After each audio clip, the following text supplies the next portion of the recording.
when you get promoted, Swilanji, you should not have people saying, how did they promote him? You know what? It should just be so evident because you have been living that life. You have been demonstrating. You have been supporting others as well, being there for them. And it makes your life easier. I challenge my supervisors, but I have to find a very good way of challenging them without showing disrespect, without your value. Should not be, or your honor should not be based on the chair you're sitting on. If you are a leader, you're an influential leader, you carry that influence with you. You don't care which chair has been given to you. In fact, you should bring honor to the chair. This chair should be honored that I'm sitting on it. I shouldn't be honored because I'm sitting on this chair. I don't have all the answers at all. I am so comfortable to tell my team I don't know. I am so comfortable to say, you know what? I actually was wrong. Okay, you may not like your boss. You may not like them, but trust me, your boss holds a good part of the key to your next step.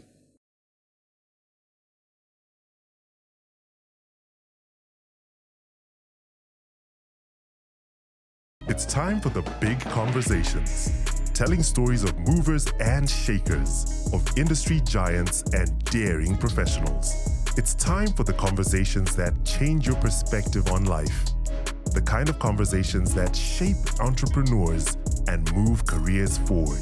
If you don't know where these conversations are found, we are sending you a GPS. But if you're listening to this voice right now, you are here. Welcome to the Growth Podcast. This is the GPS. Episode number 36 of the Growth Podcast is here. Thank you very much for tuning in once again to our loyal followers. We're here with a guest that we've been trying to bring for the longest time and it's finally here. I am talking about the author of the book Eccentric Thoughts Unraveled and also the Chief Executive Officer and Managing Director at Standard Chartered Bank, Zambia. Welcome to the Growth Podcast. Thank you so much, Swilanji. It's really a pleasure to be here. It's good to have you. Mauritania, Zulu. Oh my goodness. You know what? Interestingly, my wife can speak better Chichewa than I do. She can speak better. Okay, Nyanja probably were the same because Nyanja is Nyanja. So Nyanja is like Lusaka Nyanja. But when you get to the Eastern Province, she's far better than me. And she's Bemba. Oh, but why can't you speak? No, I can. But then I confuse the languages. So Ngoni, Chewa, Senga, a bit of Kundera as well. So sometimes I confuse. I don't know which one I am speaking. I don't know whether I'm speaking Senga or Chichewa. It's not bad. But the Malawian Chichewa, probably that one I can speak with a bit of more confidence than Senga, than Ngoni.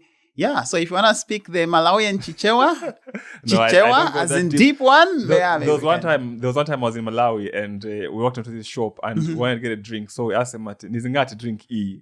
The way they looked at us, I said, no, I drink Uyu. Yeah. So I was like, Uyu, like it's a person, you know. Exactly. But those are the intricacies of that. Otherwise, welcome to the podcast. Thank you so much. I've got some cards here, very interesting cards.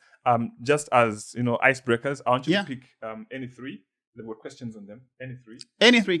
Okay. I'll pick this one. I'll pick this one. And I will pick this one. All right. Just read out the questions and answer them. All right. I hope I've picked the right questions. Which trip changed your life for the better? There's a trip to Agati Island. It's an island in the middle of the Arabian Sea. And it was an experiment, a leadership development experiment where different leaders were picked from different backgrounds and continents. And we had people from Peru, people from China, from Japan, from everywhere. And right in the middle of the Arabian Sea, we stayed there for about 14 days. I felt like, and it really felt like a Big Brother house. And the island is very small, Swilanji. It's about 7 kilometers wide. 7 kilometers long and 1 kilometer wide. The people out there, more than 90% have never been to the mainland. The only place they know is that little island. And getting on that island to survive, to communicate through interpreters, And to be cut off from the rest of the world for 14 days, that for me was very transformational. It began to help me to ask the questions, why sometimes do we get so busy in this New York traffic, Lusaka traffic, and it just transformed me. All right. Question number 2. Question number 2, what big decision in your life felt scary at the time, but looking back was the best decision you could have made? There have been so many decisions like this. I think the one that I would like to talk about, it's changing my career. I'm trained as a metallurgist. I've worked in the mines, and taking that step, I was actually offered, by the way, a full-time job in the mines after I graduated. And by that time, I was also doing some work with CRS, and I had an offer in my hands. And declining that offer, I was thinking, what am I doing? This is what I've been trained for. And I declined the offer. But if I look at, how my journey has been, it turned out to be the best decision that I've ever made. Great. Last question. What lie did your parents tell you because they thought it was in your best interest? So many of them. Yeah, so many. So if I can just remember one of them, it was one that says, look, you don't eat little small mangoes because you're going to have tonsils. Oh, yeah, I remember that one. I believed that for a long time. For a very long time, I believed it. Yeah, no, I remember that one. You know what? Sometimes even now, that thought comes in when I see someone eating, and I say, "Oh, tonsils." Yes, no, that one I remember. Yeah. And glad that was the last question, because my first question to you is, I'd like to know about your upbringing. How was it like growing up as young Sonny Zulu? Right. So I was born in Lusaka at Charleston Clinic, and the first part of my life I was in Avondale. And I grew up in a big family and moved to the copper belt. So there's some copper blood in me, very much, early stages. So I started my primary school from Ndola. And I came back into Lusaka when I was getting into grade 3. So most of it, I lived in Lusaka, my primary school. Spent my secondary school in Chipata. Came back for uni here in Lusaka. But then I think I was so blessed to grow up in a big family because I learned a lot. Apart from just my siblings, we were also raised together with our cousins and so on. Those big families, you have all the different characteristics of people. You have those that are very, very, sharp at school. You have those that are struggling, they need support, they need help. You have those that are outgoing. You have the quiet ones. You have the moody ones. You have, conflicts happening in the house and so on. And that environment itself, it builds you up. It helps you to see different personalities and how to deal with all the different personalities. But also, Swilanji, I think one thing that is so important to note, from my background, is that sometimes we begin to attribute people's outcomes to the environment that they grew up in. However, I usually tend to differ with that notion because we grew up in the same family, under the same parents, and in many cases going to the same schools, in many cases going to the same church, same neighborhood, but we all turned out very, very different.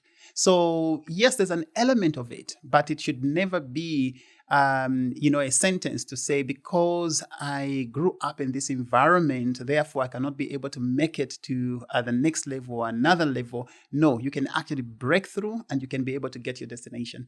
And what were you like as a kid, growing up? Were you like the bookworm? Were you the playful one?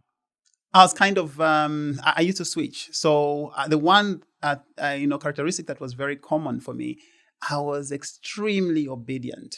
Extremely. When I look back, sometimes I think I wish there was a bit of a rebel in me, but there wasn't. I was so obedient. I remember my mother one day saying, Sonny is so obedient, the point that even when like a long time ago, you would be walking in a neighborhood and the gate opens and the dogs come in running. And for me, my mother's description was, if the dogs come, all the brothers and sisters will run. You tell Sonny don't run, he will stop. regardless of how big the dog. I'm just following that instruction. The instruction said stop, and I will stop. In class, I would be one that, if the teacher says no or the teacher says don't do this, I will follow those instructions. I learned a little later that, I think there was a need, because at some point that was catching up with me. Then I realized that, some of the things that I'm being told were actually not right. I needed to begin to question them, to begin to think through and to say, Sonny, what is it that you deem to be right? Where do you stand? Because some of those instructions were coming from different people, others that did not mean good for me. So I started breaking out and starting breaking some rules, which I saw that if these rules were not helping me, they were actually holding me back. I would say, if somebody tells me in those days, say, no, Sonny, don't apply for this and everything else, I was never going to apply. But afterwards, I said, no.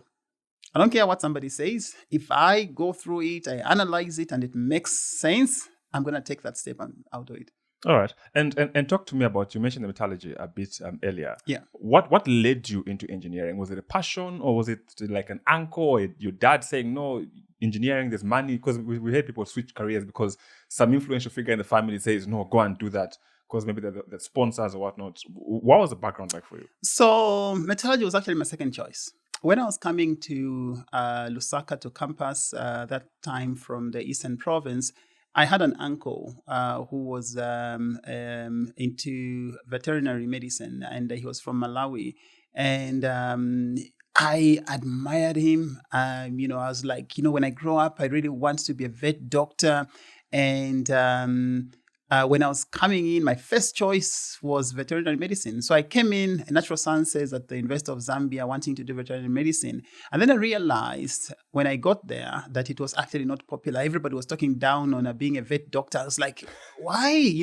I said, oh, you want to be a doctor of animals? So that, I was very young then, so that influenced me to say, okay, what are people looking out for? And I was trying to learn and to see, what does it mean, to be an engineer? What does it mean to be a medical doctor, and so forth and so on? The school where I came from, that was a Hillside Secondary School. In that particular year, I was the only one that qualified to go to the university. And we didn't have so many people. I think before me, there was one, he's now a lawyer, that had qualified to go to the university. So we are more like the pioneers. I came in and met people who were, becked. They have been to Decay, they've been, to Hillcrest, and they've been through that tough competition. They've done ADMA, So for me, I was coming in and I was amongst these guys that were tough tested. I was very, very raw. And my first year, I kind of struggled. So I didn't make it into medicine, where I wanted to go into to become a medical doctor. My second choice was metallurgy. So I made it into the School of Mines. And by that time, then I managed to get my bearings right.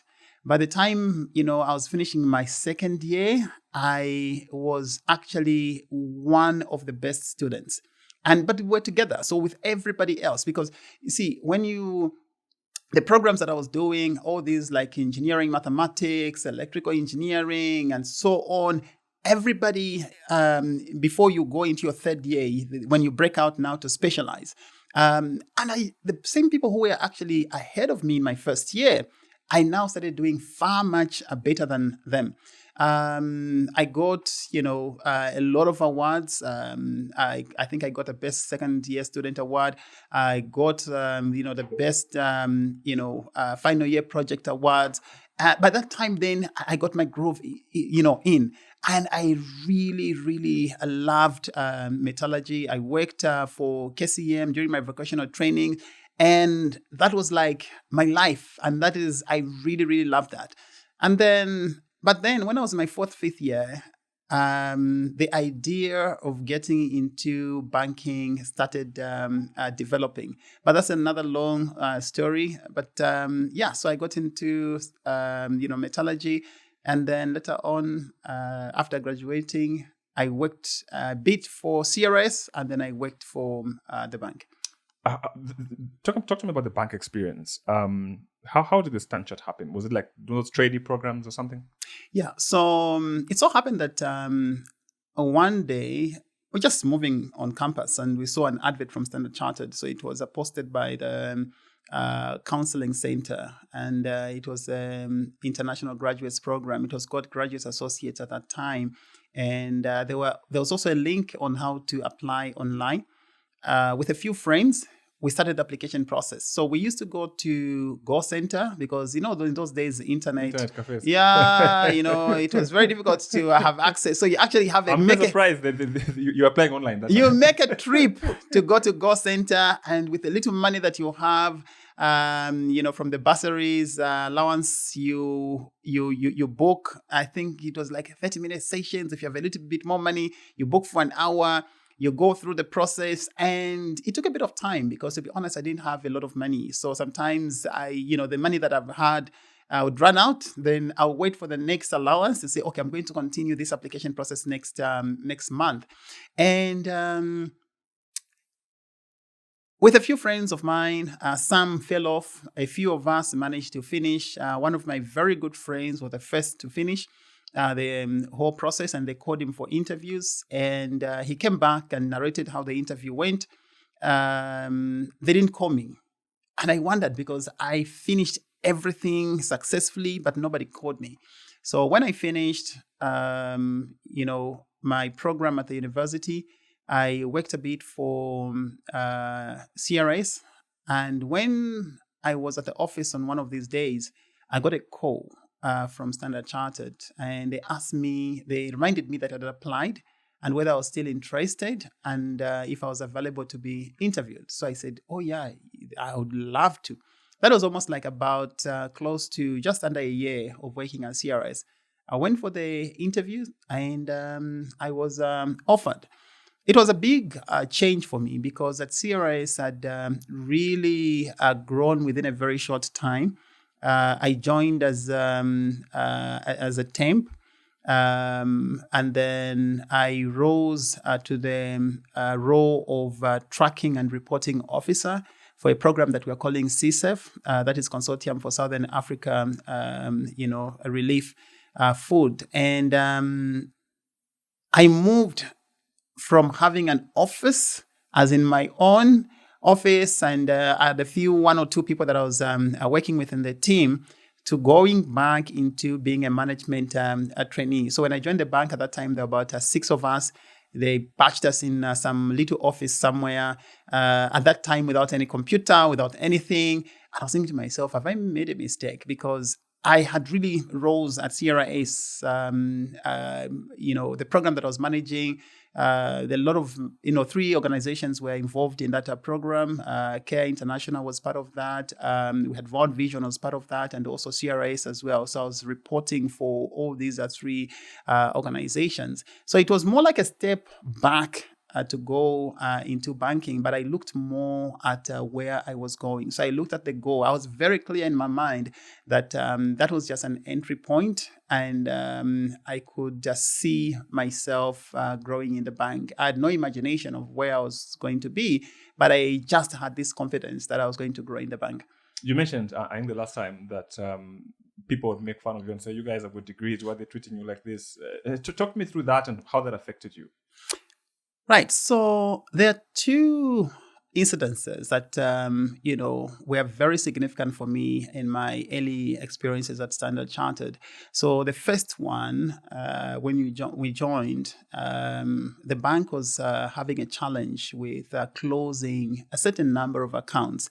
And there were about 6,000, if I remember very well. And these 6,000 accounts, the bank would close them. At the month end, they pop up again, and they'll say, we close the accounts, but when we run end of month, the system was very different at that time, about 20 years ago or so.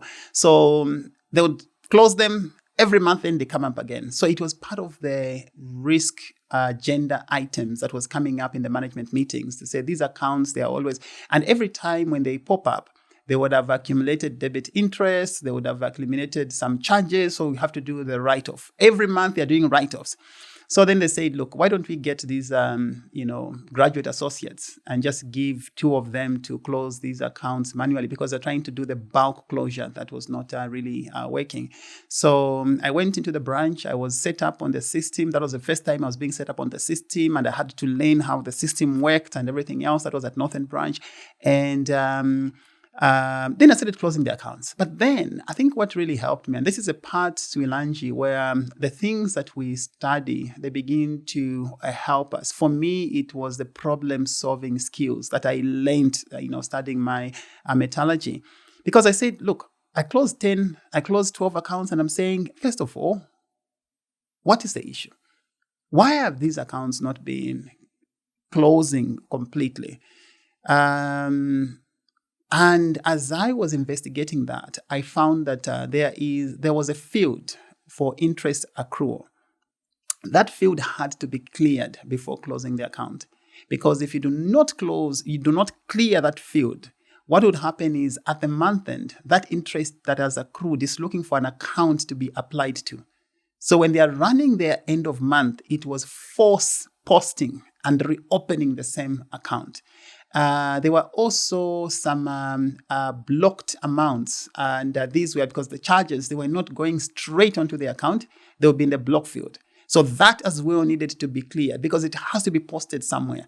There were some accounts that had risk markers on them. So maybe there was an investigation or something, somebody put a risk mark on that account. When that was coming up for closure, the account was not closing. So I did about 1,500 manually, and then I wrote a report attached to, those accounts. When my supervisor, saw the report, I wasn't there. So apparently they had discussions, but when I was taking now my second batch of the 1,500, and the people who were on the floor, it was an open floor setup, said, "Who are you looking for?" So I mentioned my supervisor's name and says, "Oh, who are you?" I said, "I'm Sonny." "Yeah, Sonny Zulu." I said, "Oh my gosh, we don't know what you did." But your supervisor was so excited. They were talking about you, whatever report that you did. You know what? We wish she was here. I was like, okay. You know what I did, Swilanji? I went back with my report because I said if she was happy with the first one, I'm going to make sure that she's happier with the second one. I went back with it. I went and remodified it and really perfected it and submitted it. Apparently, I think they went and they were discussing now in the management meetings to say, look, that issue, we have discovered why it was not closing. We have discovered what the issue was. And that month end came through and everything was done. It was cleared, never came up again. My name then became known by the management team members. And I remember one day I was in elevator, and one of the management team members, the EXCO members, we met and says, "Yes, young man, how are you?" I said, "Fine. What's your name?" And then, "Oh, you are Sonny. You're Sonny Zulu. Yeah. Would you want to come and work in global markets?" I was like, okay. And global markets was like, the financial markets where everybody else wanted to be. I was like, yeah, of course I would. He says, "Oh, yeah, please come. Let's have a chat. Let's have coffee." I met somebody else who was heading another department. They said, "Oh, yes, Sonny. No, you were talking about you." So they started talking about my name out of closing 1,500 accounts, the first lot, and the other 1,500. So that incident really, really helped me. It was manual. But the second one is the funny one, because that one I was asked to, I went into one of the departments. They were probably not ready for me. I was doing my rotations. So, sometimes supervisors, what they do, they find, okay, what are you going to do? They look around and say, okay, we've got these files here. In fact, we've been looking for somebody to sort out these files. So there were files, box files and folders in the corner. They were in the storeroom. They asked me to take them. They gave me some corner somewhere. And it was a big, big heap of files. And they asked me to sort them. They were doing some segmentation. So between, one department and another.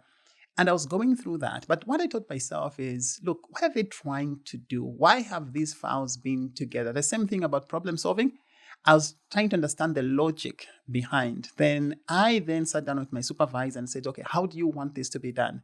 We went through, we agreed on that logic. I modified it a little bit. I asked whether they were okay with it, and they said, perfectly fine. Sonny, go ahead.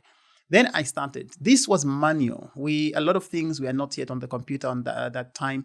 I started going through file by file, opening, looking, which client is this one? What is their turnover? What is, in which category is this a client? And I started now putting them in 2 proper segments. When I finished that was a point where people would come in and would find me dirty with dust and saying, oh, so you're a graduate, yeah, you are sorting out files. I was like, yeah.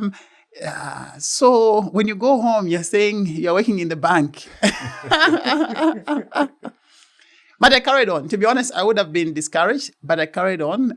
When I was halfway, I was enjoying what I was doing. I was really following, the rationale behind that segmentation. But what that did for me, Suelanji, is I remember very well, after I completed the exercise, same thing, I did the report and sent it. They were having a discussion. The senior management was having a discussion on one client.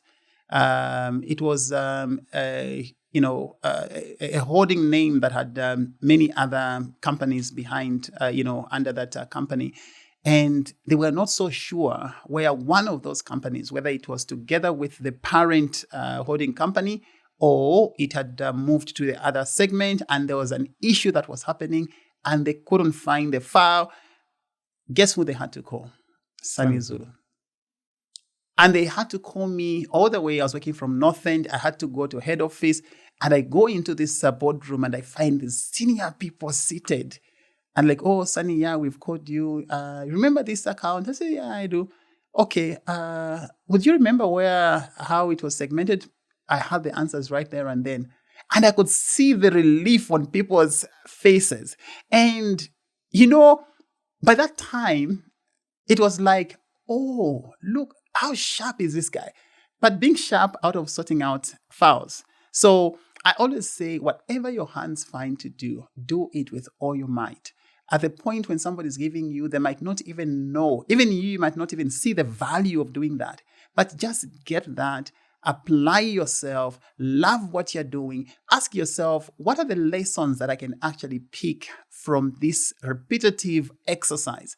At some point, you will have knowledge that nobody else has, and you can be able to use that knowledge. Sometimes you may not even be able to know it, Soilanji. That knowledge may come into use even many, many years, or people that you may have met through that process. You come and meet them again, and at the time when it was happening, you probably would have never even imagined the reason why destiny brought you together.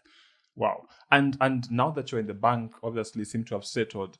How do you then begin to deliberately plan your growth, your rise? What role did you play in your career progression as an individual? Look, I work on a few principles, and that is something that came up for me, very early on. One, I believe that when I have something to be done, I do it with a lot of excellence, a lot of diligence. I try within, my ability to be able to do it not only to the best of my ability, but exceptionally well to the expectations. Now, it's not always easy because there's so many challenges that you meet across the way. But as you do that, I find that demonstrating the right attitude to work, it helps you in the way that you work with your colleagues, the way that you work with your supervisors. So, Ilanji, I've learned that people resist negative energy. If there's somebody who is always negative, always causing confusion and so on, somehow you may come out like a smart cookie, but if you're the one that is always causing this unnecessary tension, so there's a healthy tension, which I welcome, but sometimes there's also unhealthy, unnecessary tension. always fighting with management, always fighting with policies, always fighting. I'm not saying we should not challenge. We should. But there's a way that you can actually be able to challenge constructively and be able to get to, to a better position. So having that emotional intelligence of how do you work with others? How do you navigate through, ambiguity? Because a lot of things that we sometimes encounter, they're not clear.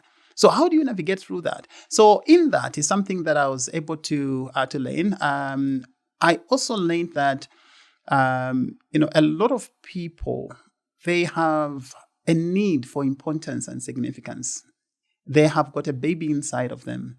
And this baby is crying for some recognition. Even people who are very, very senior, when you discover people's babies and you begin to feed that baby, you begin to help them, they begin to be more comfortable with you. And when I say baby, sometimes we may laugh at someone's baby because it's not your baby. But when you begin to recognize your own babies, every once we learn we've got a baby inside of us. And that baby has to be fed. If the baby is not fed, you find that people begin to resist you. Other people's babies, it's just their titles. If Suwilanji wants to be called Ambassador, Dr. Apostle, Bishop Suwilanji, and I come and say Suwilanji, the baby begins to cry. Sonny is disrespecting me. And even if I'm actually doing, good, the fact that I just called you Suwilanji at the very beginning, everything becomes sour. And you're like, this young man, he's not respectful and everything else. Even if I'm asking for something, your attitude towards me has been impaired by me not feeding that baby.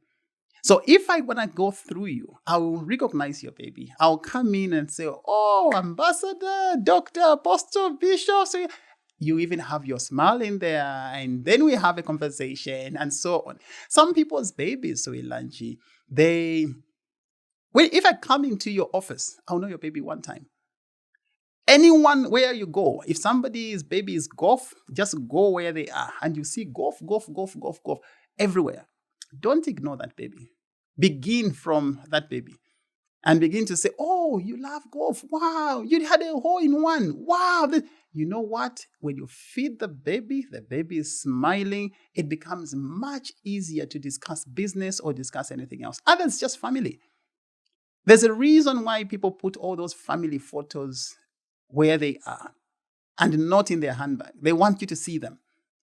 How dare you go into someone's office who has got pictures all over and you have no comment on those pictures, nothing, no recognition, no. You have to recognize that baby. So this is something that, I learned much, much earlier on. One of the guys, as we launched when I went into a Northern branch, he was doing he was populating. So we had the debits and the credits. He was doing batching at the back. And I was doing my orientation. So I was attached to this guy. And he comes up there and tells me, oh, Sonny, I'll be going for lunch.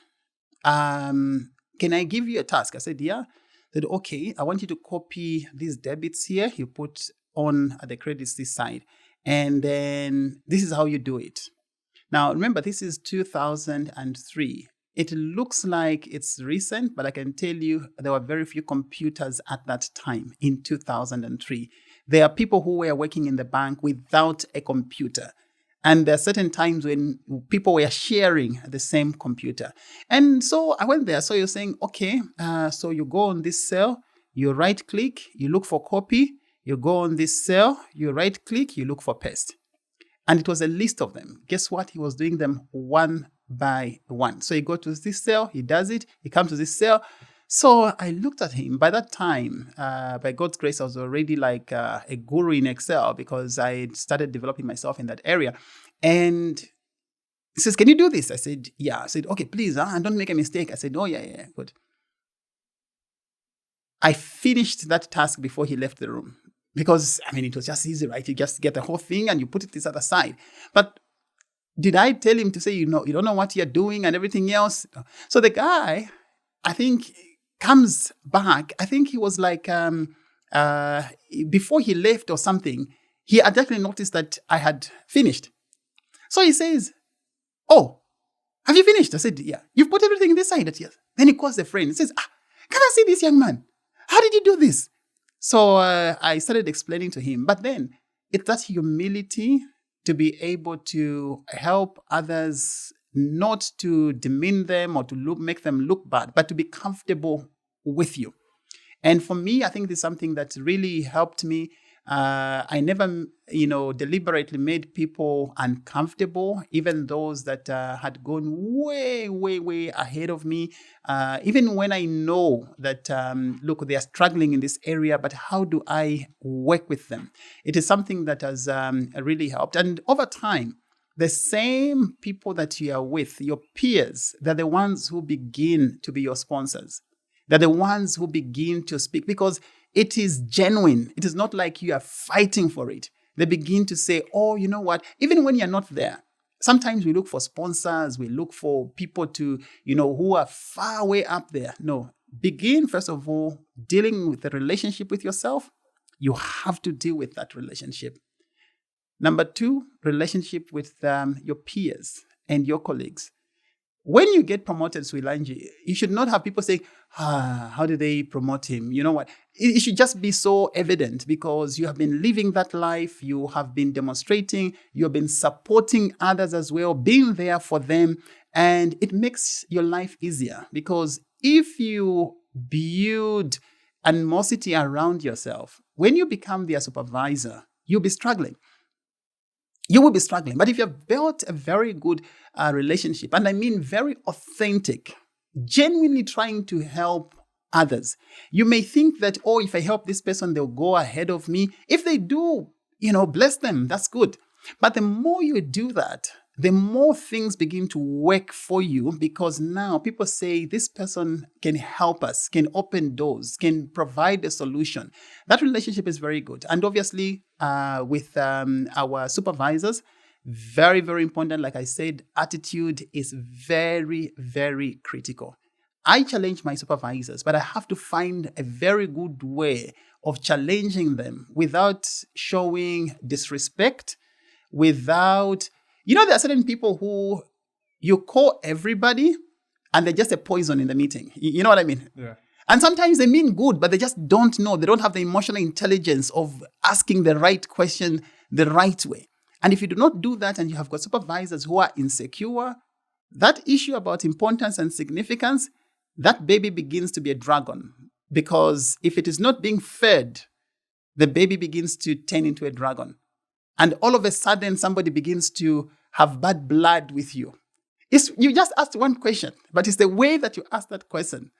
And this person just feels like, that boy is rude. You're not rude. The baby just didn't respond well. Your first exco position, because I know you've been in the exco for the bank for like the longest time. You were head of corporate affairs.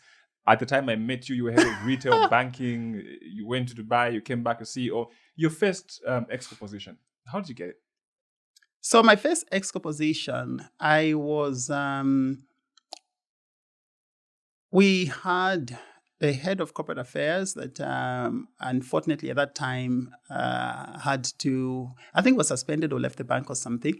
And then the CEO wanted just somebody to come in to handle mails because in corporate affairs, there used to be a lot of, letters being written, asking for sponsorships, asking for donations, invitations, and so on. And the CEO's hands were full. The PA's hands were... So they wanted somebody in corporate affairs just to come in and cover for 2 weeks as they were sorting out this issue. So in the management meeting, they sat down and they said, okay, who do we have? Can we have one young person, who is sharp and everything else? And now because of those 2 incidences I talked about earlier, I think my name was more on the table and somehow I think it became a logical choice for them. And HR called me to say, look, we've got a proposition for you. Would you like to work in the CEO's office, in fact, in corporate affairs, for 2 weeks and as an attachment? I said, oh, yeah, of course. Why not? I went there. I had one job objective, just to open letters and to see and to draft responses and everything else. But then I realized when I got there that there was nobody else in corporate affairs apart from myself. The 2 weeks ended up being 4 weeks. Ended up being 2 months. And in that process, because you see, that CEO then left the bank. So we had somebody who was acting. Before he left the bank, he sat down with me and said, Sonny, I've loved the way I've worked with you these a few weeks. I'll be leaving the bank. If I had a way, I would have loved you to continue working in my office, either as my executive assistant or something. I know you now love corporate affairs, but this is a big job.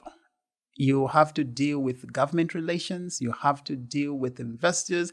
You have to deal with the media. You have to deal with staff. You have to with a community, and says this is big. The bank will obviously look for somebody who is senior, somebody who is experienced. And at that time, the bank was having a lot of challenges on reputation. We had a lot of negative items in the news, and said, look, just to manage your expectations, because I can see you already seem like you love this. This is not your job. My only ask is stay here, wait for my successor to come in and help him to settle or her to settle, and then you can go back into your rotations. And I said, look, when I was coming here, I knew I was just coming here to cover, so that's fine. That CEO left. Hiring a CEO took a long time. I kept on acting and acting. In that acting position, I learned so much about corporate affairs. I learned later that from my regional supervisor who was seated in London, said, according to her, I became one of her best corporate affairs people in Africa. And those who were in the other markets were more senior than me, more experienced than me. They'd been there for a long time. So when the new CEO came in, he had one of these objectives was to quickly hire an experienced senior head of corporate affairs. So he had it on his objectives. My regional boss from the function side told him to say, look, this guy can do this job. I'm very happy. It's one of my best guys. The CEO says, no. Zambia has had a lot of challenges. I need to hire somebody. This guy is still young. We will develop him, but not now. So I joined the search. I was also involved in searching. So we looked around the country, looked at all the big names. I won't mention them here, but invited them for interviews. And for some reason, none of them was picked. So I continued acting. And my regional boss kept on telling me, Sonny, if I had my way, I was going to appoint you yesterday. But your CEO is very adamant that, he has to hire somebody senior and everything. I said, yeah, fine, let's do this. So I continued acting. But then there was a time when there was a task to be delivered, which was being assessed across the group. And Zambia was partnered with Korea at that time. And we executed that partnership so well. It was the best across the group. The CEO received a lot of kudos. He was recognized for that. And Zambia was recognized for that. And when all that recognition was coming through, I just got my regional boss who was in London, called me and said, Sonny, what have you done? I said, tell me. So your CEO has just called and he says he's appointing you as a head of corporate affairs for Zambia. I was like, oh, really? A few minutes later, he came to my desk, shook my hand and says, congratulations, you're the new head of corporate affairs. I said, oh, he says, you know what? You have made Zambia proud. I have reviewed how you've been working and everything else. I'm so happy. At that time, I was still on the management training program. So I was still very, very young. And then I joined, it was a small team at that time. It was only top 8 in the bank plus CEO 9. Yeah, so that's how I became, an EXCO member. And I remember a few people were asking me, so what are your friends saying? The time I was going for the graduation, for the graduates training program, I was going there as an EXCO member. So that's it's really a privilege. So that has been my journey. Wow. And one of the questions I got to ask you is, you were partly mentored by Mzinga Melu. How was that experience like for you? Oh, great experience. Mzinga is a great leader. And I must mention, when she came in, I knew I'd met her one time during my corporate affairs days. I think there was a time when I was working from London. So we had met, I think we met at church. And I spoke to her also a few times before I met her. I was doing some, because she was looking, for the department where she was looking after. So we had a few interactions, but I only actually met her when she came back. Yeah. And like anybody else. So at the very beginning, I think we had to establish the relationship. I remember at one time, this was funny, right? So there's a time when I was on leave, okay? 80 days in her, coming back. I was on leave. So she called. There was a client who had complained about an ATM or something. And she called and they said, okay, so I made a mistake of starting with, Ms. Inga, I'm on leave, but I was actually going to do it. But I was trying to prime her just to know that, look, if it delays or anything, I'm actually on leave. So I said, okay, Ms. Inga, I'm on leave. What I'll do? Say, Sonny, don't say that you're on leave. You have to. So at that time, and she had a lot of energy. I began to learn her style. I began to learn how she operates. And in the process, we became very, very good friends. She was my boss, but we were friends. And she was one of the leaders that she was so secure. So if you have done something, even at a launch event, should make sure that she says, listen, I want to bring the people who have done this work. She mentions by name, highlights to everybody, and making sure that she's not taking all the credit. She's actually giving the credit to the teams that have actually been doing that. We would sit down, and sometimes we'll be meeting very high-profile, clients. And afterwards, she'd actually give me feedback. He says, you know what, Sonny? When you're meeting with clients like those, the way that question was asked, you do this and everything else and so on. And we'll talk about everything. We'll talk about drinks. We'll talk about food. We'll talk about everything. And watching her and sitting down with her, for me, I actually picked up quite a lot. But the one thing that I'll tell you, for leaders like her, and it's for a number of leaders for us to be able to learn, she is always trying to learn. So sometimes, and I don't know whether she was doing that only with me or with other people as well, but at least for me, she used to do that. And she, would have maybe a town hall after speaking to staff. Late at night, I'm getting home, she give me a call. Sonny, how do you think the town hall went? What do you think? What did I do well? Do you think that message, people got it? What's your advice? What can I do differently? And, at the beginning, it was like, the CEO is asking for advice from me. But you see, over time, you establish that relationship. Then you realize, you know what? This is a mutual relationship. And and that has probably, I think, has helped us even up to this time. There are times when I'm making big decisions. I consult her. She's making big decisions. She calls me. She tells me about it. And she consults. I think it's very important for people to develop those relationships. That's why, Suilanji, for me, I find it very difficult to keep a distance with my team. I have to be close to them. And sometimes this distance is created by the infrastructures, by the structures that we have created, and sometimes even by the titles that we have created. There are people who just have to be called sir.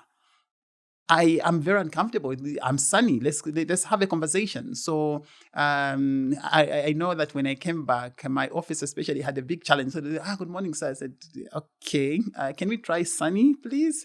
So I remember my BPM, I always laugh about this. She kept on saying sir. And I told her, I said, you know what? The next time you call me sir, I'm going to charge you. So the next time, she actually said sir. And then she realized, but I loved her thinking on her feet. So she just added the knee at the end. Yeah, but you see, that helps. all these boardroom sitting, that old, we have to recognize as well, there is the new generation and the old generation. The old generation, some of them who have not evolved very quickly, they still believe in having a big desk, having a boardroom that is, where the chairperson is seated there with a special chair and everybody else is seated this other side. That is the generation we are coming from. I've been privileged, Suilanji, to interact with organizations that are very modern, that are indeed growing the high-tech industry. I've been to Silicon Valley. I've been to Google. I've been to Meta at the time it was still Facebook, the Office. I mean, in the Silicon Valley, and those companies, the reason why I'm only using Silicon Valley because I've seen those companies growing from $200-300 billion. Now we are talking about $1 trillion of businesses. And this has been so exponential. If you look at the culture that they have developed, it's very different. All these box offices, cubicles, they are gone, Suilanji. People are working on the same floor. If you're on the floor, you wouldn't even know who is the head of department, who is the CEO, who is this. Everybody, your value should not be, or your honor should not be based on the chair you're sitting on. If you are a leader, you're an influential leader, you carry that influence with you. You don't care which chair has been given to you. In fact, you should bring honor to the chair. This chair should be honored that I'm sitting on it. I shouldn't be honored because I'm sitting on this chair. But there are a lot of people who are so insecure. They find that, they have to be recognized by the big chair they're sitting in, by the big title they are called, by how many people are surrounding them, by who is carrying their bag, and so on. That is gone. But then you have to realize that it is fading away. But there's still some people that are holding on to it. That is the old generation. They're still holding on. And when I say old generation, I'm not talking about by age. The people who are still holding on to the old traditions. The new ones have really evolved. And that's where you find that even dressing, I said, dress the way you feel comfortable. Sit with your teams. This agile way of working, people they're getting away from these rectangular tables. Let's have a circular table. Let's have a conversation. Because, Suilanji, what begins to happen is this. If I am sitting on the high throne, I am actually suppressing ideas from the team. I'm suppressing creativity. If the team is not able to challenge me, they stop thinking. And they begin to look to me as in Sonny has all the answers. I don't have all the answers at all. I am so comfortable to tell my team I don't know. I am so comfortable to say, you know what? I actually was wrong. I missed it. And that is a culture that we should be able to, when we do that, you see that there will be so many ideas coming in from people. It will be a conversation where you don't feel offended. Nothing is taken away from me if one of my team members, who might be several layers down in the organization, comes up and says, Sonny, I had a different thought. I know you have said this, happy to support that, but listen, what about if we did it like that and like that? Because the other time you had mentioned that, I checked it and I found I shouldn't feel like, this young man has challenged me. And no, I should actually be very excited that I've got people in my team that are actually thinking, that are actually coming in and bringing value, and people will support you even a lot more. So that has been my approach, Suilanji, and I've seen that at least from my experience, that seems to work very well. And I was talking about the Silicon Valley. Think about the successful CEOs in the Silicon Valley and just look at the way they carry themselves, the way they interact with teams, even when they visit, the way they just eat with everybody else, the way that, that is the future. That is what we should be looking out for. When we do that, all these barriers, all these guards of insecurity that we put around ourselves, they just fall down. And reverse mentoring works. I've been mentored by people who are very, very young. And I always say, Suilanji, that we should be. Yesterday, there was a couple that came home. Their son came in and they were trying to tell him something. He was asking direct questions, very direct questions to the parents. And we sat there and we were laughing and said, you know what, this generation is different. We wouldn't do that in our time. But these children, they can actually be able to do that. And it's the whole generation. Now, if they are doing that in their home and you hire them in the company and you begin to suppress them, do you know what they do? They do two things. Either they vote with their feet or they stop talking. They stop asking questions because they look at you like, you know what, there's no point. So we have to be comfortable. Let's welcome them. Let's be comfortable. Let's allow healthy debates. Let's also realize there are two generations that are at conflict. The young people should also understand that, this is a different generation. They may not be able to do things the way we do. We should also understand the young people that they are also a different generation, but that gap, we need to close it. You mentioned your healthy working relationship with your boss, Ms. Ngamelo, at the time. Mm-hmm. Most people may not relate to that because people in work environments now are very toxic. You've got insecure bosses who think, everyone is out there gunning for their position. You tell your boss, no, I want to start my master's. They think now their job is at threat. And so it's a very, very difficult environment to work in. How do people still thrive? Yes, they've got their own baby issues with their bosses, but how do I still thrive in an environment like that where I do not have the privilege of having a boss that looks out for me, having a boss that is, there pushing me and trying to, throw me to the people and say, this is the one who's responsible. Because some places, if a subordinate does something, no one will ever know. The praise goes to the boss. Yeah. When they review a performance, they say, son, you didn't do anything this year. But I did. But your boss never mentioned. How do you navigate such kind of environment? All right. So, look, the first step, as much as possible, desire to build a healthy relationship with your boss. I always say you do it for your own selfish reasons. Okay, you may not like your boss. You may not like them, but trust me, your boss holds a good part of the key to your next step. So your boss is somebody that you should make an effort to have a very good relationship with. Now, does it always work? It doesn't. There are certain times when that relationship just does not work. Well and good. Continue working on that. But at the same time, remember that your boss is just one person. They're not the only decision maker. There are so many other people that make decisions. Those things I was talking about earlier, thinking about the relationship with your peers, relationship with other leaders. When you're doing the right things, you are contributing. People will sit in meetings or speak in boardrooms. They'll be talking about you because of how you are, exhibiting yourself. Now, this, I always say, find a way of making a difference, not only in the role that you do.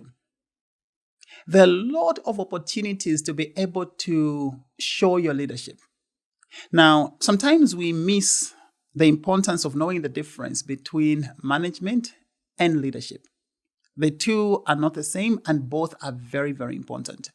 When we talk about leadership, we are talking about influence. We are talking about inspiring people. We are talking about vision. You're talking about rallying the teams. That is leadership. When you're talking about management, you're talking about organization, you're talking about planning, you're talking about structures, and you're talking about all of these things that you have to deliver on. You can have a very good leader who is a bad manager. And you can also have a very good manager who is a bad leader. So these are people who, on their own, they can sit, they can work it out, they can come up with templates, they can do this, they can plan, but give them people to lead, they struggle. They don't even know where to come. They're just alone, and they can't even influence people.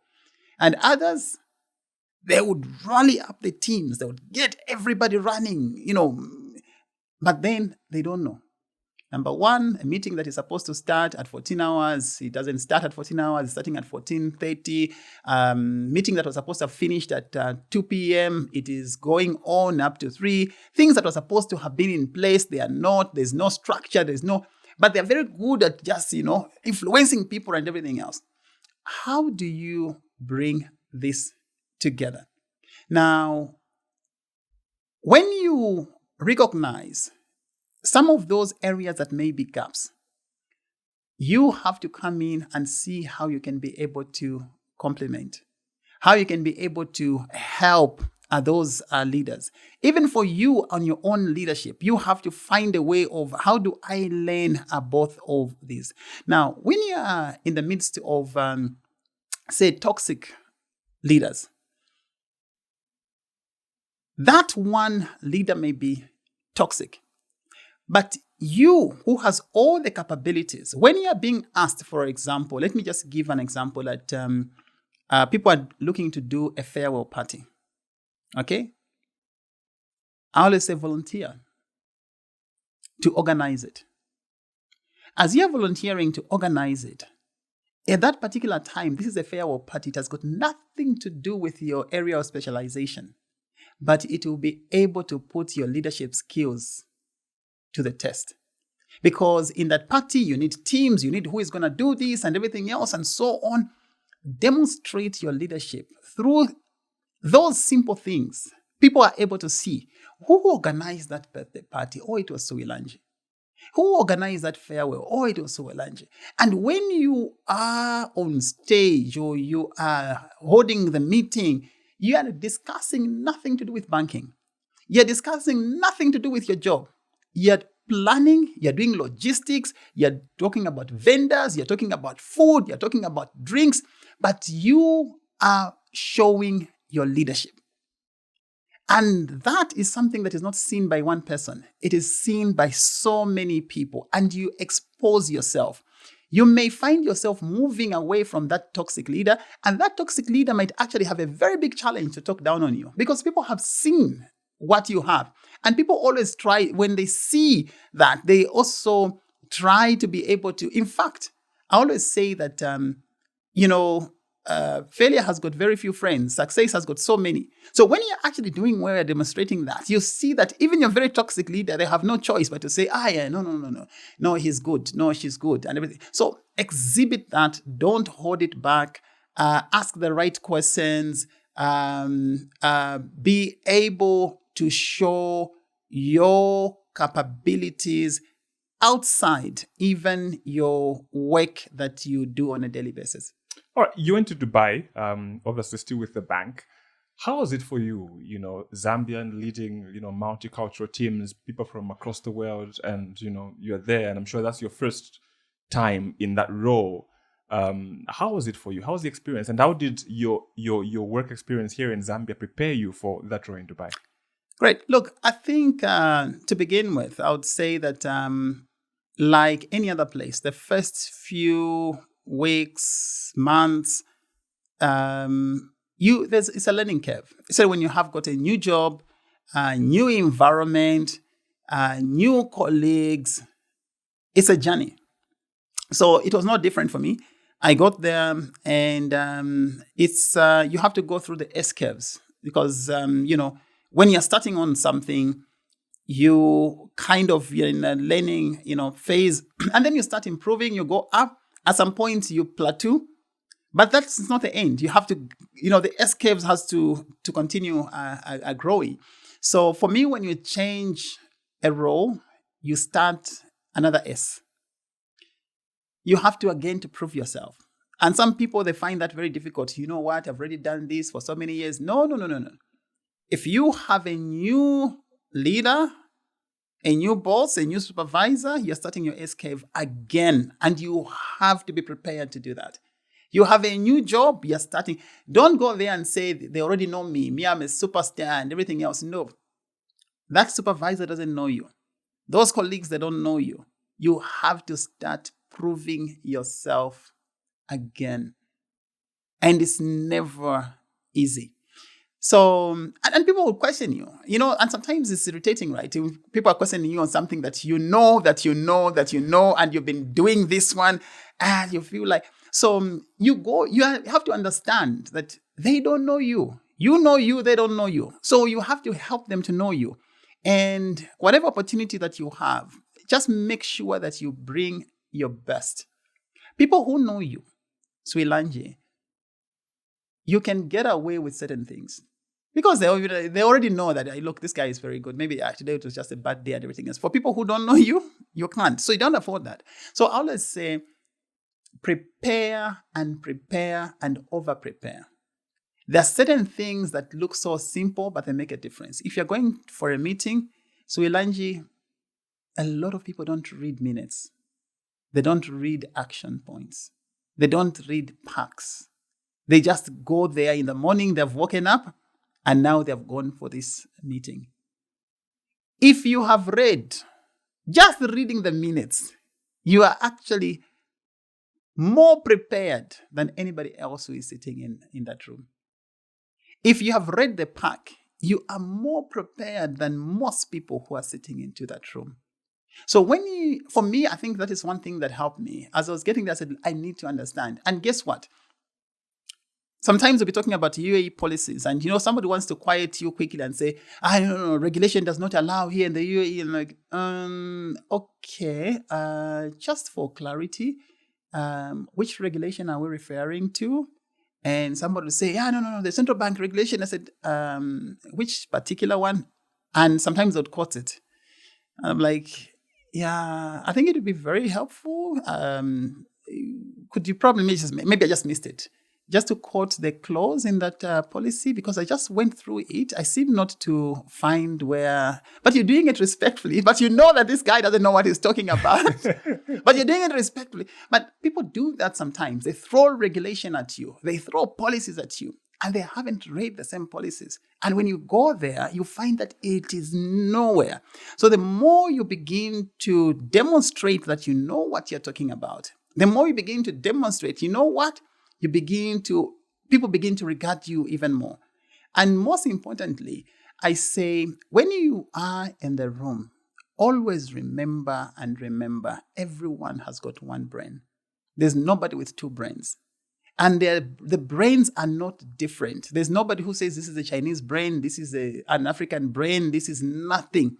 Our experiences might have been different, our backgrounds might have been different, and that in itself, diversity, value the diversity that you're bringing to the table. So don't begin to value someone else's previous experiences than yours. Because when you're trying to compete, so let's say I'm sitting in the room and I am with a colleague from India who has worked in that environment. They've worked in Qatar, in Bahrain, they've worked in Indonesia. That is the experience they are bringing. I should not try and fight and try to compete with their Indonesian experience where I've never lived. I've visited, I've not lived there. But guess what? I have an African experience, which they don't have. So if I am hiding my experience, I'm not bringing it in, and I'm trying to conform to theirs and I am actually losing out. So we need to be confident in who we are. Bring ourselves to the table. Our experiences were not in vain. Bring them to the table. Bring a different view and a different opinion. You might be the only one with that view in the room, but bring it to the table and have the confidence to share and to say, you know what? Because sometimes, Suilanji, if we don't do that, do you know that people begin to discuss Africa that have never been to Africa? They don't even know Africa. They've just seen Africa on the television. And they're saying this cannot. I remember at one time, this is a real case. We're in a room and somebody says, no, but that cannot work, in African countries. The internet, is so bad. There's no internet in most of these places. And we're talking about some mobile application. Yeah. So, and I said, wait a minute. We're saying, and I think we're talking about, video, facial recognition and so on. No, it can't work in Africa. And I said, I just want to understand, why wouldn't this work? No, there's no internet. I said, maybe in the cities. I said, you know what? In most of the places, as long as you have mobile network operator, and now almost everywhere it's covered, and in most areas where we want to go, you can actually be able to do this. I have WhatsApp video calls with people in remote locations. No, but for me, when I visit, I'm not able to, to be able to have internet on my phone. Like, I think let's understand why that is, it might be a roaming issue. But if you're talking about Africa, I can tell you, and I've been to African countries apart from my own, I can tell you this is able to work. Now, it requires sometimes a bit of boldness, especially when there are senior people in that room that seem to have all the experience and all the knowledge. But those are opportunities for us to step up. And guess what? The more you demonstrate you know, when they're discussing that topic, they'll be saying, we need sweet lunch in the room. How guys, can you, no, we need sweet lunch in the room, because they know sweet lunch is bringing some value that is missing from the rest of the team. Wow. You come back to Zambia, you're CEO, and then you write a book, Eccentric Thoughts Unraveled. First of all, someone's thinking, with your level of busy, where'd you get the time? And what inspired you to write this book? You know what? There's somebody who came to me and said, Sonny, did you really write this book? Because, and this person had not yet read the books. Yeah? So I was saying, because we know a lot of people who, are very busy. They just get somebody to write a book for them and then they put their name on it. And the question I asked was, have you read the book? Because if you read the book, you'll notice that there's no way somebody else. There's no way. Unless that person was in my life, throughout on my back, everywhere where we are going. So, So look, I'm doing quite a lot of things as Wilanji, and for me, I believe that sometimes we tell ourselves we cannot, but there are so many things. The human mind, I strongly believe we don't stretch ourselves. A lot of people, probably some people do, not everybody does. And I took up a very big challenge for myself. So, and I said, let me see how I can be able to. And I'm an experiment myself. I don't know, what the outcome really would be, but so far I think I like what I'm seeing. But I can tell you now, obviously I'm the CEO of the bank. I am a pastor of the church.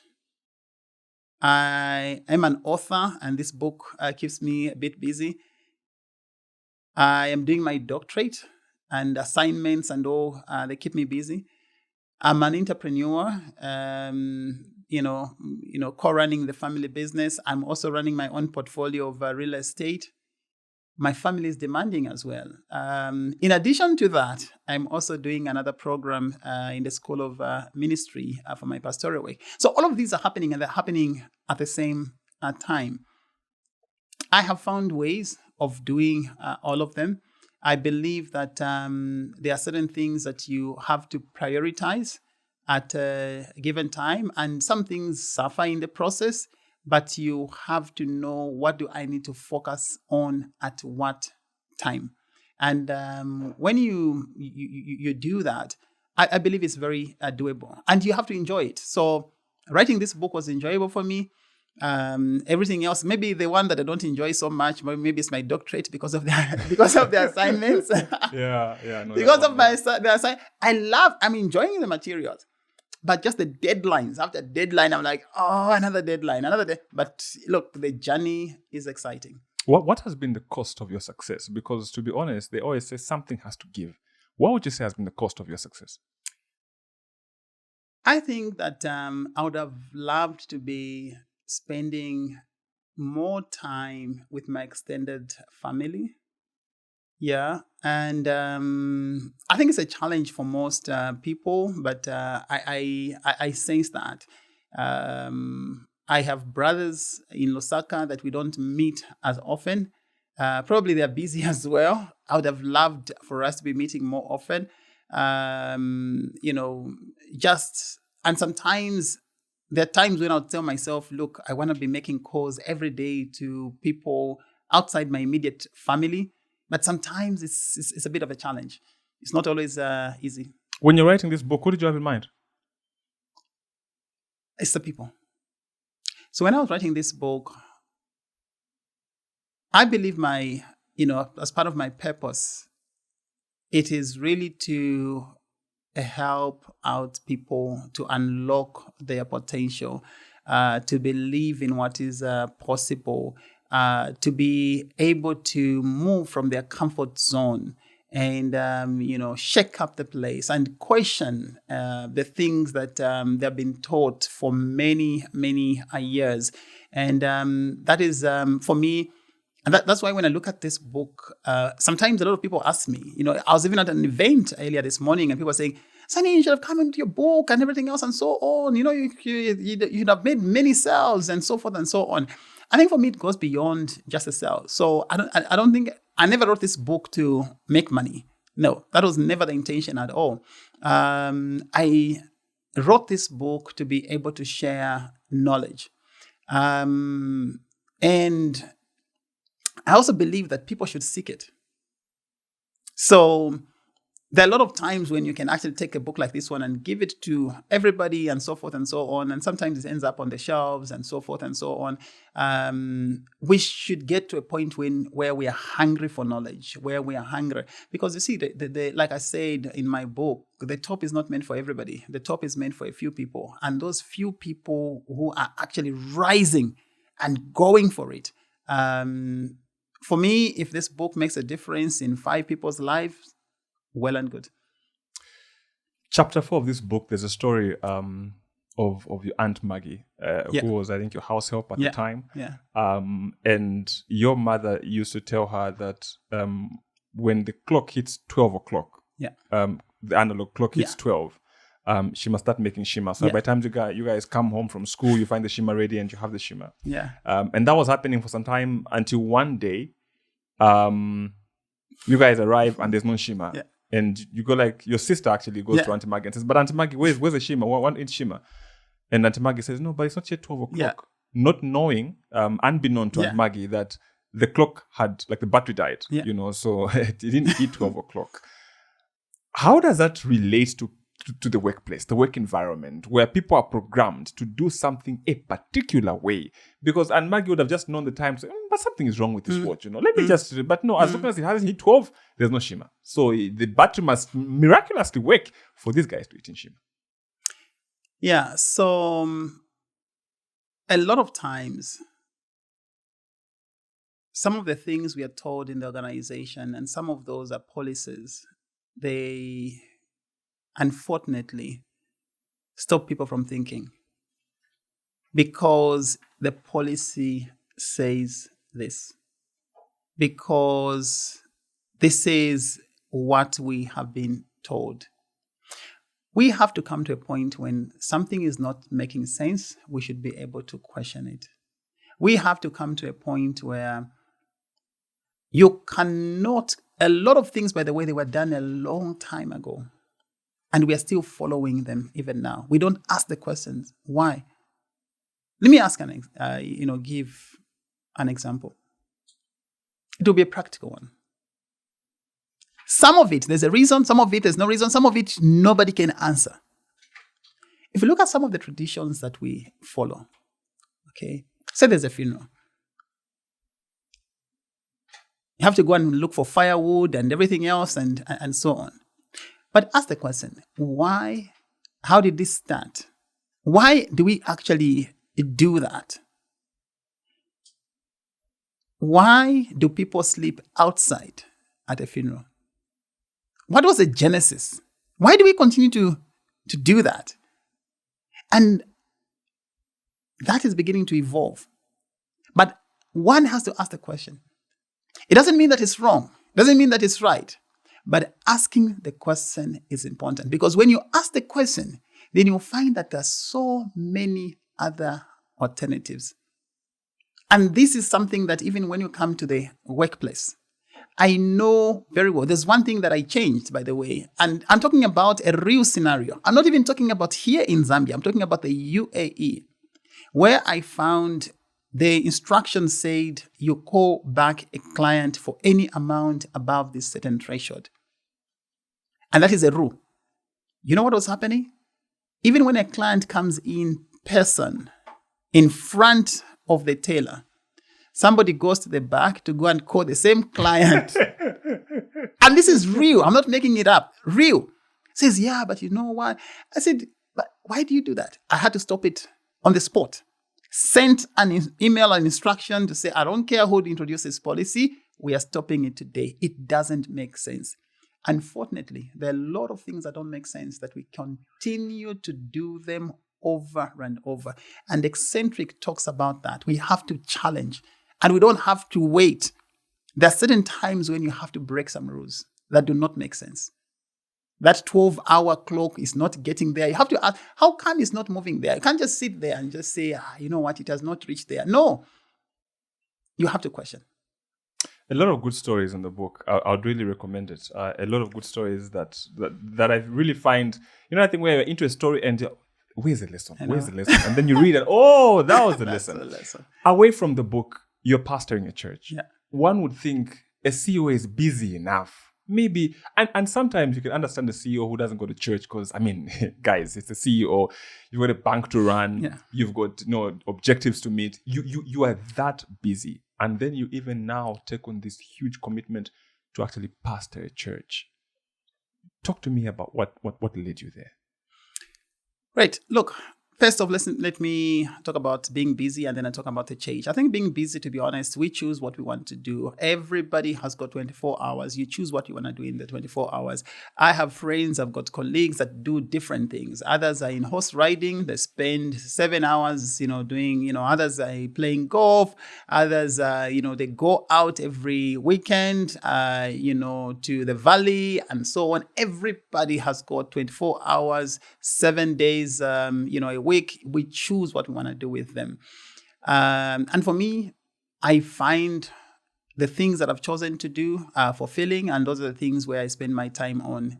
The calling came in a long time ago, more than I must say about 6 years ago. I discussed it with a few people, wanted to start this work at that time, but then I think due to movements in my career, we could not be able to. But when we were coming back to Zambia, I think it started coming back so strongly. And I'm so happy that with our experience in the UAE, it exposed us to a different level of ministry, and also just prepared us as well, together with my wife, because she, we were doing this together, prepared us for this great work. And it has been quite, very, very exciting, I must say, just to see what God is able to do in that area of our lives. It is really not an easy one. It's a challenge. You have to be, there in people's lives for different things. There are people who are, they'll be in hospital. There are people who are having funerals. There are people who are having birthday parties. There are people who are having weddings. There are people who are there's so many things that are happening. But I think when you build a very great team, things begin to happen. People take up, those responsibilities, and it becomes, an organization that is running with people in different roles, and we have seen that. Right now, there are so many meetings happening at church, even as I'm here, and they're being led by different leaders and so on. There are a lot of times we lunch that I just sit and watch, looking at what God is doing. It has also helped me as well, I think, to be able to build other leaders. There are a lot of gifts that we have seen being released at Grace City. We meet at Mulungushi every Sunday, and we have other meetings. But every time when we meet, I am seeing new gifts. I'm not the one preaching every Sunday. We have really been blessed to have different leaders that are there just to share and to see how God is using. Sometimes, you may actually be questioning and say, can this person actually carry the weight? Can they? But we have spent a lot of time in prayer, spent a lot of time as well in equipping people, spent a lot of time as well in just seeking God. And it's been great. It's been marvelous. I wouldn't, exchange it for anything else. I came to a church once. Yeah. I got very emotional because it's one thing to hear, Sonny is a pastor. With your permission, I'd like to show that clip maybe later on of you in church, laying your hands on people in the church, and you are on. I know there was one time you mentioned being on stage, like you are in the element, you are in the spirit, and I'm looking and I'm thinking, this man is well accomplished, but even with all his level of success, he's still a man after God's heart. Yeah, look, Swilanji, this life that we live is so short. It's really, really short. Even if you live up to 100 years, it's so short, really short. And we ask ourselves after that, what did I do on this planet Earth? I don't think that when we're on a deathbed, we'll be talking about, oh, yeah, you know what? I made so much. I did this. I launched this product. No. It is, how did we live our life? What was our purpose? And I strongly believe each and every one of us, we are here for a purpose. And we have to discover that purpose, because if we don't discover our purpose, we are chasing after the wind. And this thing about just waking up, eating, drinking, sleeping, waking up, eating, drinking, sleeping, it doesn't mean anything. And that can continue, and then your time to die comes and you disappear, and that's it. There's something much more. Each and every one of us, we have a purpose. There's nothing that was made without a purpose. These cars have got a purpose. Everything that you see around here, everything has a purpose. Sometimes I hear people saying, oh, my purpose is to help people. Yeah, your purpose is to help people, but how? Because everything here is to help people. You know what I mean? Whatever you're looking at is to help, but they're all helping in different ways. So when we discover, we're not all going to be pastors. We are not all going to be, elders. No. But we all have to save our purpose. And when you save your purpose, you're fulfilled. So for me, I say, it doesn't matter, Swilanji, whether I am in Kasama, I am in Mongo, I'm in Mozambique, I'm in Cambodia, Indonesia, wherever, I have to save my purpose. And I always have to remember that my time is very, very short. When my time comes and I've left this earth, what is it that I'll be looking back to say, when I was sent on that nice blue planet, this was my achievement? What would be that achievement? It has to be something meaningful. And that when you reach that point, realize it's much more than the money. It's much more than the titles. All these things can be taken away. Everything can go. But if you know your purpose, you will continue to serve your purpose. You will not be worried about what people say about you, what they think about you, because people will always have views. They will always, regardless of what you do. But you continue serving your purpose. And when you know your purpose, people will criticize you, Swilanji. They will say, look, he's just doing that for this, no, this, and so forth and so on. And when you know your purpose, you keep moving. You keep moving. People they'll continue regardless, but just keep moving. You are not saying this just because you're here. You are like the most humble, the most meek, the most accommodating person I have ever met. And I've never seen you upset. I've never imagined you upset. Like there's nothing to hate about you, I feel like you're the model human being, in a particular way. And I just feel like, I don't know. The first time I met you, I remember very well, was at Intercontinental Hotel some years back. It was the bank's event for independence, I think. Yeah. And then they called the head of retail, Sonny Zulu. And when you're walking there, I was convinced, no, that's not him. I'm sure he's just going to adjust a microphone or something. The Sonny Zulu will stand up at some point. Yeah. You're very down to earth. Where does that come from? How does one get to be like that? Is it in your upbringing? Where does that come from? Because I know I say this for a lot of people that actually know you, people that have worked with you, people that have experienced you. When you even just with your position as CEO, when someone walks into a bar, they can't tell who the CEO is. Others you can tell by the PAs, they're carrying their laptop, they're what they're. But for you, it's different. You are just like this humble human being who just walks into any place and just blends in. Where does it come from?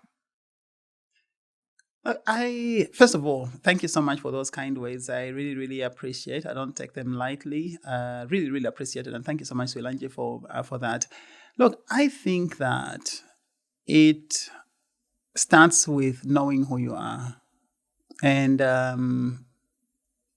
I think for me, my relationship with God has also helped me quite a lot, because I've been able to deal with all these issues of, recognition, of trying to, be at a certain level and so forth and so on. I just believe that if we all served one another as human beings, I cannot avoid it, but I think I need to share it, right? If you look at the lives of people that have had a lot of influence on me, and one of them is Jesus himself.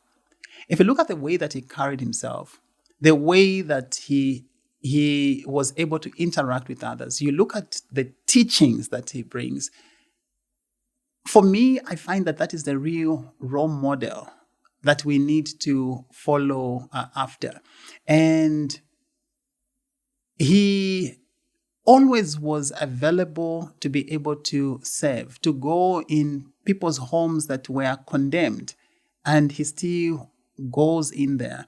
He was able to wash his disciples' feet. He was able to do the right thing, even when he knew that people were going to go and condemn him and so on.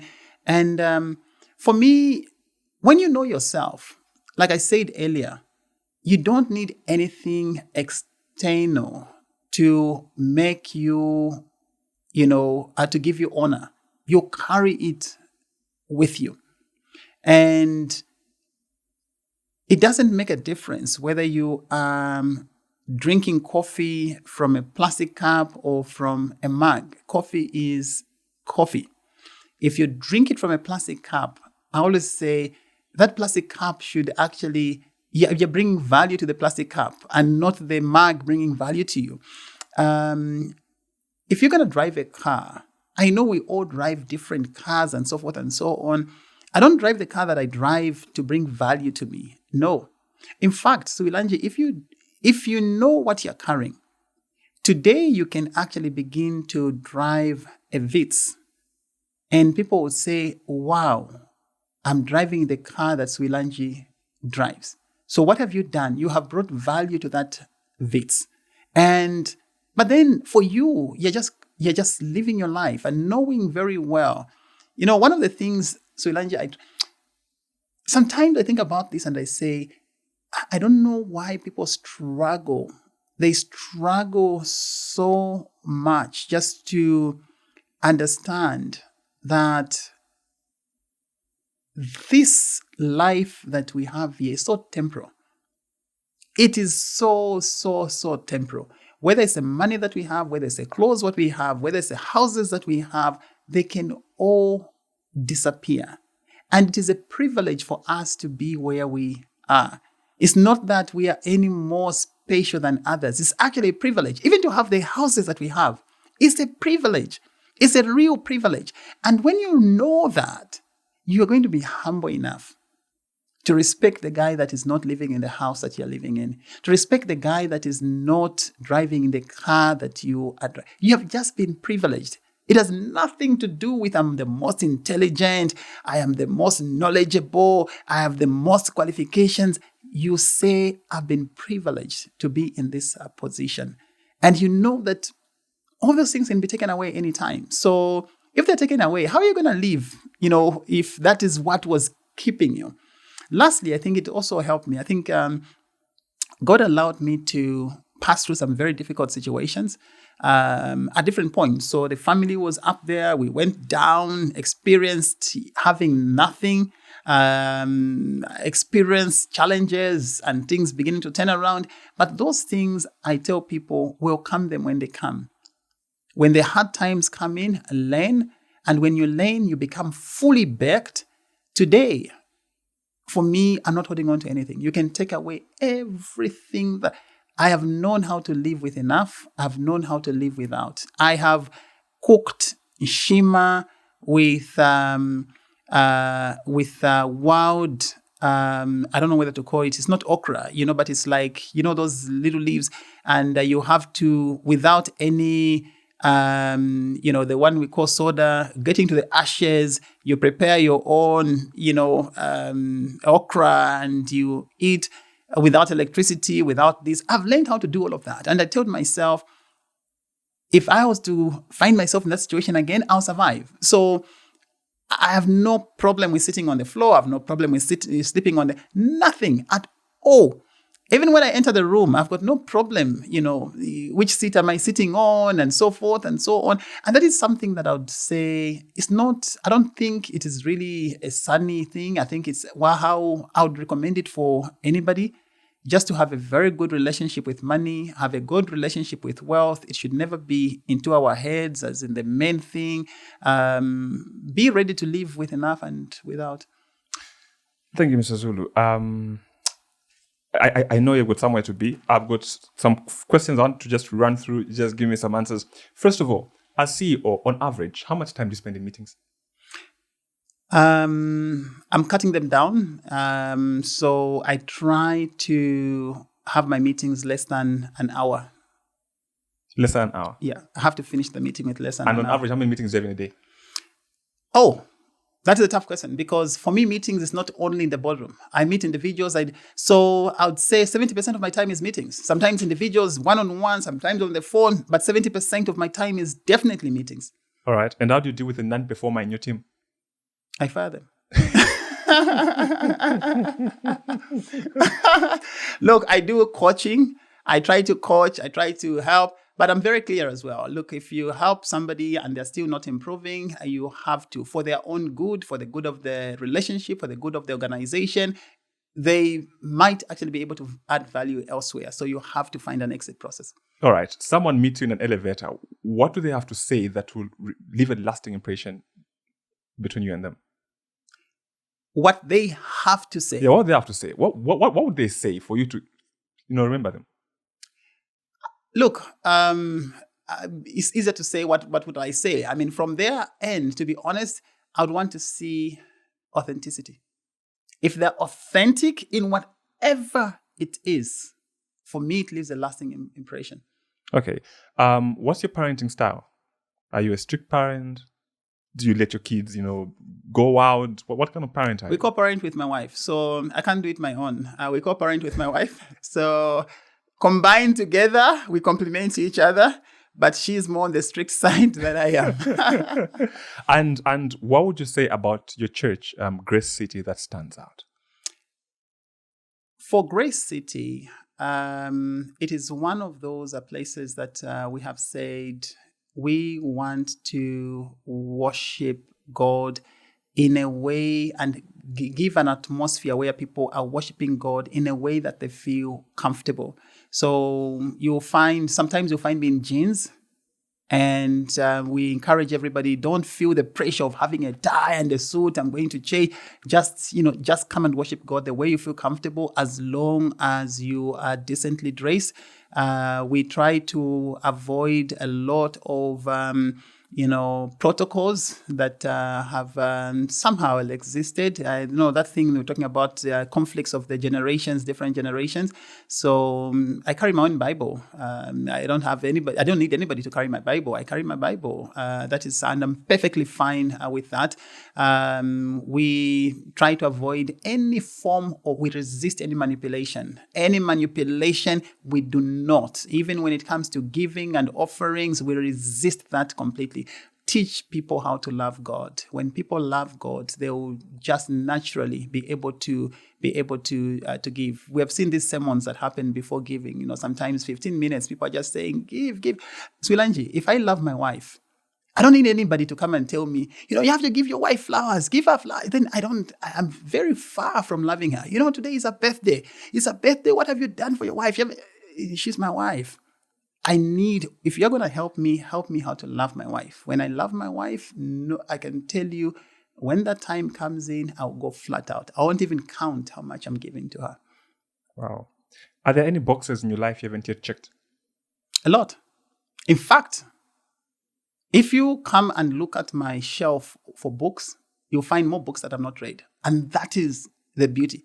Don't pride yourself in what you have done and say, oh yeah, I've done these things. The beauty of our development and our growth is on things that we have not yet learned. And there is a lot. There is a lot. So for me, that is, sometimes I get things just to say, this I want to do it, and this I want to do, and this I want to do. And like I said earlier, life is too short. Don't ever put yourself in a position where you say you're too old. No. Whatever you find, just do it with your mind.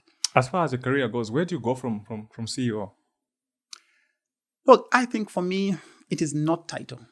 It is purpose. That is what is driving me. It's purpose. This role, CEO, today's CEO role can be diluted, can go away, I can be called anything. What I really look for is, how do I make an impact? How do I reach out to people? Give me any title, wherever I will go there and I will serve. So these platforms, they're given to us to stand on, to be able to reach out, to be able to, because there's certain things that you need. So there are certain places that when you stand, you have more visibility, your voice is projected even more wider. So what I look for is, as I am serving, I don't have borders in mind. So I don't have like, this is Lusaka, this is Zambia, I don't think God looks at all these borders. It's us, and all this, even the border is an imaginary line.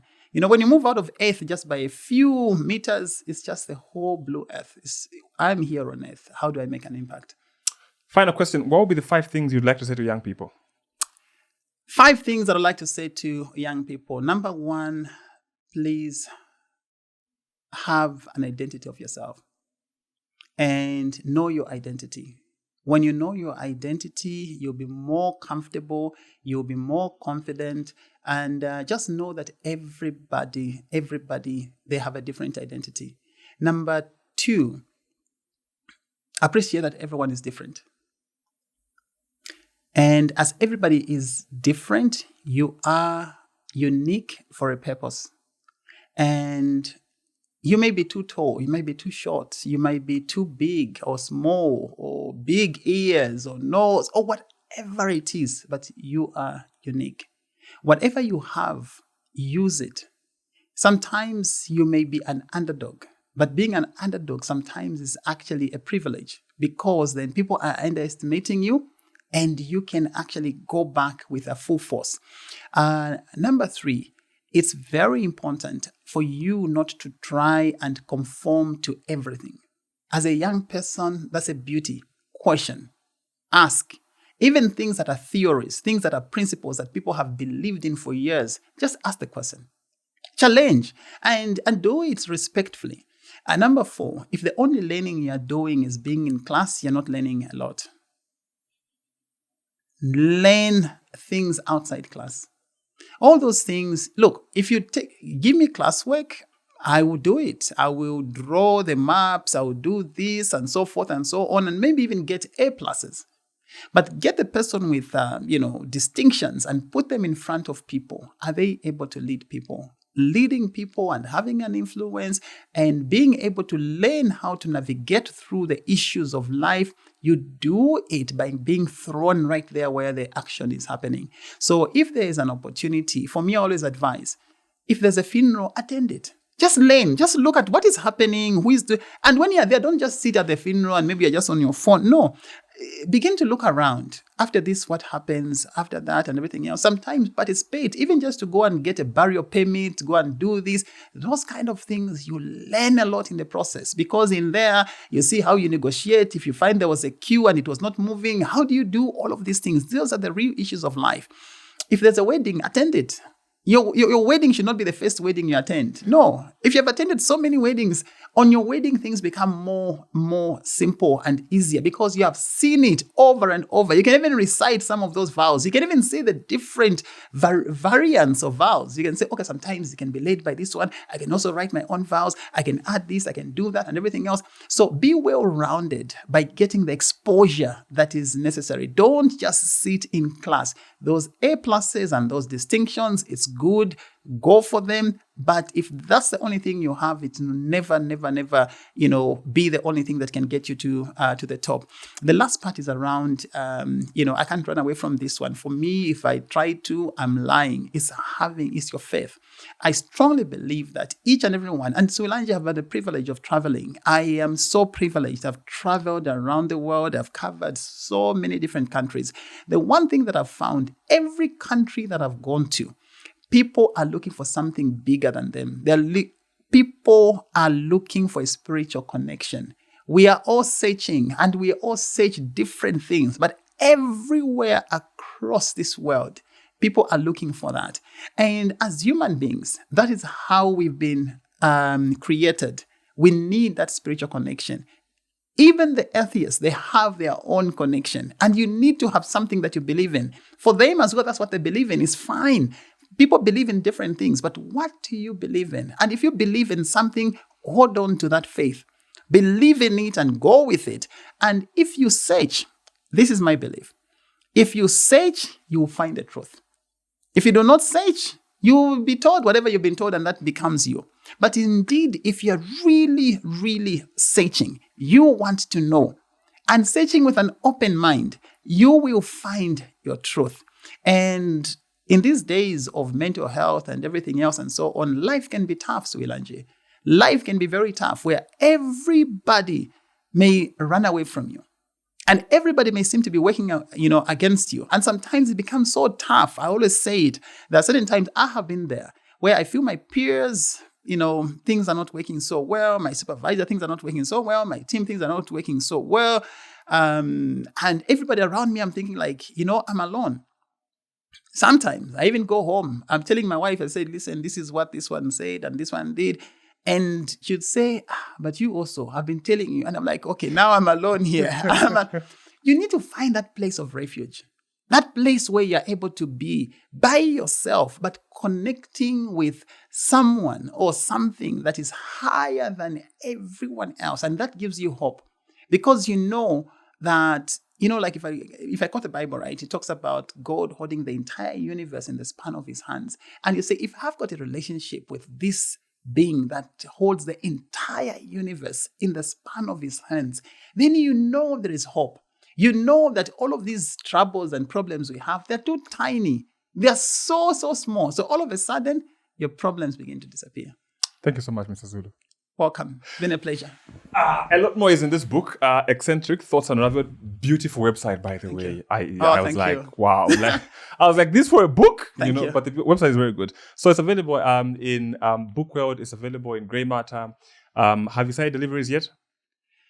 Yeah, so deliveries, yes, and people can actually call. So on my page, I think I put in, all the places where I can get it from Amazon, from Grey Matter, from Bookworld. I've got from BM Gospel Studios, and also delivery. So somebody can actually bring it. There are a few countries that have been asking, so we're starting distribution in a few countries. I've seen it already in a number of countries. I've seen your posts on Noise, France, and that has overtaken me. So the people have sent me. I've not yet caught up with the posting. So some people are saying, "Yeah, we sent you. You haven't posted yet." I'm like, "Oh, I'm also doing my doctorate, remember?" No, but thank you so much. I think this really gives more insight to what you mentioned, because the stories touch on personal relationships, touch on careers. That's something I was asking you about, the gentleman that's in your story, the guy that was, a top performer in the bank. Yeah. And for me, I feel like this is a must read. It's a must read. And I feel like this was time was spent. And guess what? Just 2 days ago, I got connected because I'd lost contact with the guy that is in the first story in chapter 1, Tom Acker, one of my first CEOs. And I reconnected with him. So it's been amazing.